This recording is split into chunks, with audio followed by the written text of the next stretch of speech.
You guys will find that you have passions, and having a passion is a gift. I think we all have passions, and you don't get to choose them, they pick you, but you have to be alert to them. You have to be looking for them.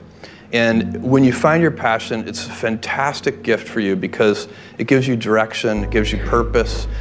You can have a job, or you can have a career, or you can have a calling.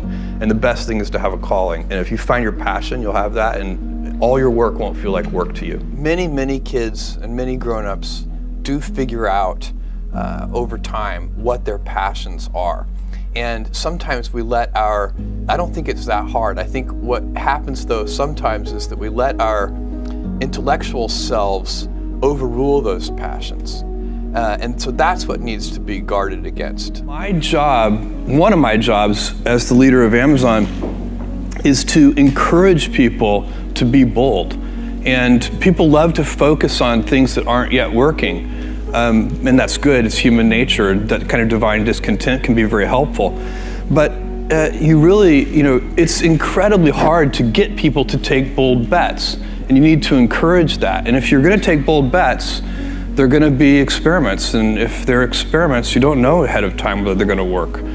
Experiments are by their very nature prone to failure. But big successes, a few big successes, compensate for dozens and dozens of things that didn't work. So, bold bets, AWS, Kindle, Amazon Prime, our third-party seller business, all of those things are examples of bold bets that did work, and they pay for a lot of experiments. I've made billions of dollars of failures at Amazon.com, literally billions of dollars of failures. And you might remember Pets.com or Cosmo, or give myself a root canal with no anesthesia very easily.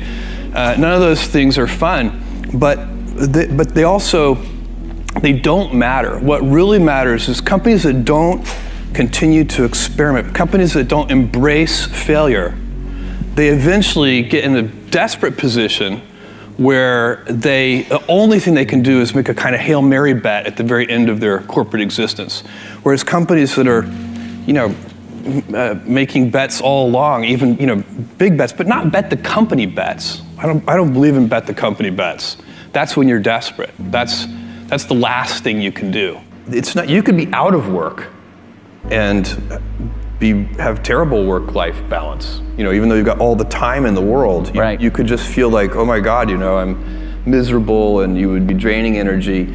And so you have to find that harmony. It's a much better word. And I think for most people, it's about meaning. People want to know that they're doing something interesting and useful. And for us, because of the challenges that we have chosen for ourselves, we get to work in the future, and it's super fun to work in the future for the right kind of person. You need to be nimble and robust. So you need to be able to take a punch, and you also need to be quick and innovative and doing new things at a high speed. That's the best defense against the future. And you have to always be leaning into the future. If you're leaning away from the future is going to win every time. Never, ever, ever lean away from the future. We all have adversity in our lives. I doubt if you really, if you know somebody, any friend or anybody that you talk to, there's no lack of adversity. And by the way, that's good, because it's what teaches us how to get back up. You fall down, you get back up. It always happens. And you get certain gifts in life, and you want to take advantage of those. But I guess my advice on adversity and success would be to be proud not of your gifts, but of your hard work and your choices. So, you may be, the kinds of gifts you get in life, you might be really good at math. It might be really easy for you. That's a kind of gift. But practicing that math and taking it to the next step, that could be very challenging and hard, and take a lot of sweat. That's a choice. You can't really be proud of your gifts because they were given to you. You can be grateful for them and thankful for them. But your choices, you choose to work hard. You choose to do hard things. Those are choices that you can be proud of. Being an inventor requires, because the world is so complicated, you have to be a domain expert. I mean, in a way, even if you're not at the beginning, you have to learn enough so that you become a domain expert. But the danger is once you become a domain expert, you can be trapped by that knowledge. And so inventors have this paradoxical ability to have that 10,000 hours of practice and be a real domain expert and have that beginner's mind. Have that look at it freshly, even though they know so much about the domain. And that's the key to inventing. You have to have both. And I think that is intentional. I think all of us have that inside of us, and we can all do it, but you have to be intentional about it. You have to say, yeah, I am going to become an expert, and I'm going to keep my beginner's mind. You can't skip steps. You have to put one foot in front of the other. Things take time. There are no shortcuts.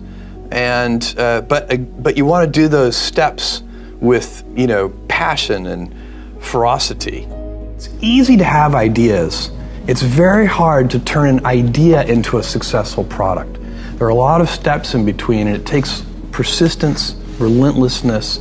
So I always tell people who are, who think they want to be entrepreneurs, you need a combination of stubborn relentlessness and flexibility.